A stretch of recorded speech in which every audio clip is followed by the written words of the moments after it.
Eren Yeager spent his entire life screaming about freedom. He died having never had it. And the part that no one wants to sit with is that his life looks more like yours than you're comfortable admitting. Think about the last major decision you made. The career, the relationship, the city, the version of yourself you're currently building toward. Now ask yourself, honestly, not performatively, how much of that was actually chosen? Not selected from a menu, not picked because it was available and made sense and other people approved. Chosen. From the inside, from something that was purely, originally yours. Most people, when they sit with that question long enough, start to feel something uncomfortable. A creeping suspicion that the path they're on was less chosen and more assembled, from expectations absorbed so early they feel like preferences, from fears inherited from people who raised them, from a version of the future that was described to them before they were old enough to write their own. And the most unsettling part? They've been moving down this path with complete conviction, calling it ambition, calling it purpose, calling it knowing who they are. Eren Yeager called it freedom. He was wrong. And the question this video is asking is whether you might be too. Eren Yeager was defined by one thing from the moment he could speak: the outside. Before he understood anything, before loss, before war, before the weight of what he would become, he had already decided. The walls were a cage. The world beyond them was the point. Freedom was out there, and everything inside was suffocation. He never examined where that feeling came from. He didn't need to. It was so large, so loud, so completely him that questioning it would have felt like questioning his own heartbeat. This is the first and most important thing to understand about Eren. His desire was genuine, but it was not self-generated.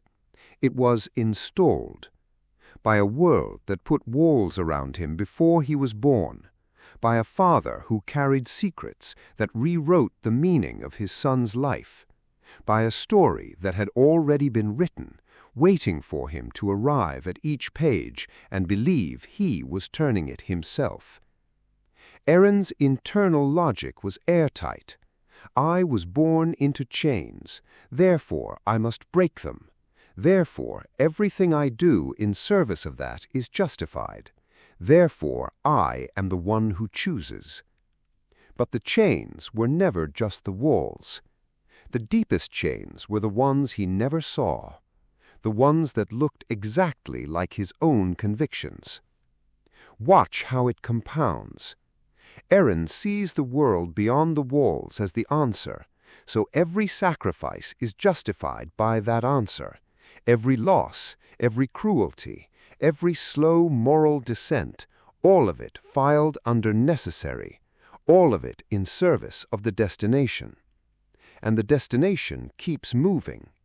First, it's freedom from the walls, then freedom from the enemies beyond them, then freedom from the cycle of history, then freedom from the future itself. Each stage feels like progression, like he's getting closer. But look at what's actually happening.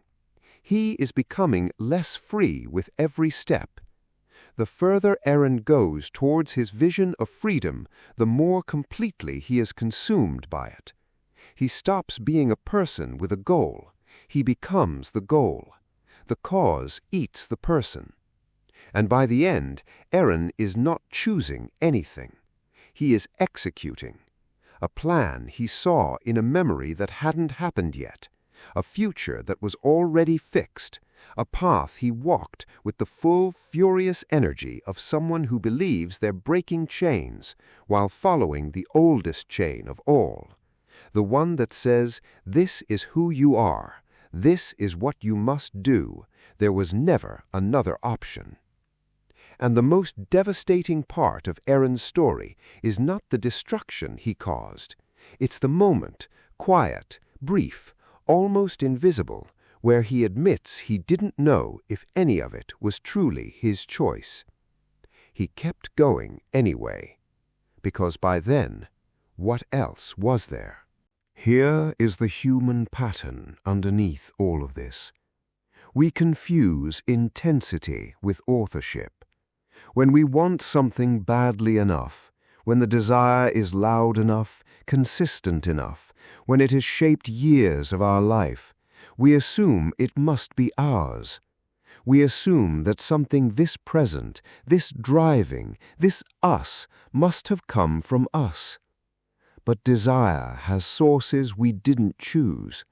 The family you were born into, the wounds that shaped what safety means to you, the culture that defined what success looks like before you were old enough to question it, the early experiences that decided on your behalf what you needed to survive. These things don't announce themselves as external. They feel like the inside of your own mind. And so we walk paths that were partially built for us with the full subjective experience of having chosen every step. This is not a reason to despair. It is not an argument that nothing is real. It is an argument for a specific kind of honesty, the kind that asks, am I moving toward this because I genuinely want it, or because I built an identity around wanting it so long ago that stopping feels like self-destruction? Those are different things, and most people never separate them. Eren never did. He called the compulsion freedom. He called the chain a choice. And he ran with everything he had toward a destination he never actually picked. Let me be specific with you now. Think about something you're currently committed to, something you work toward, something that if someone questioned it, you would defend immediately and completely. Now try something difficult. Don't defend it, just look at it. Ask, when did I decide this was what I wanted? Ask, what was happening in my life at that point?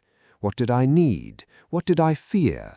What was I trying to prove or escape or become?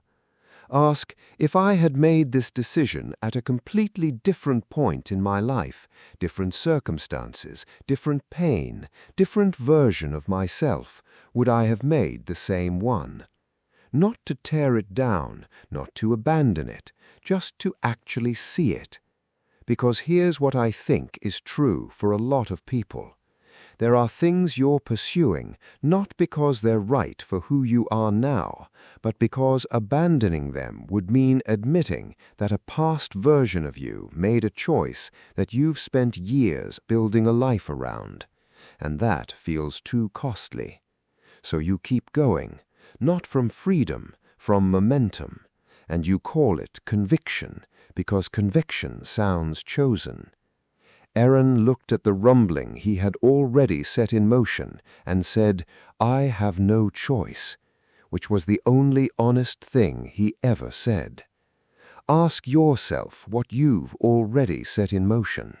Ask yourself whether you're driving it or whether it's driving you. Eren Yeager wanted more than anything to be free. He spent his life in motion toward that word, and at the end of everything, the war, the loss, the world he remade with his own hands, what he found was not freedom. It was the shape of a cage he had always been inside, just large enough that he mistook the walls for the horizon. Freedom is not the absence of limits. It is knowing which limits are yours and which ones were given to you so early you forgot they came from somewhere else. Most people never make that distinction. They just keep walking, calling the path their own.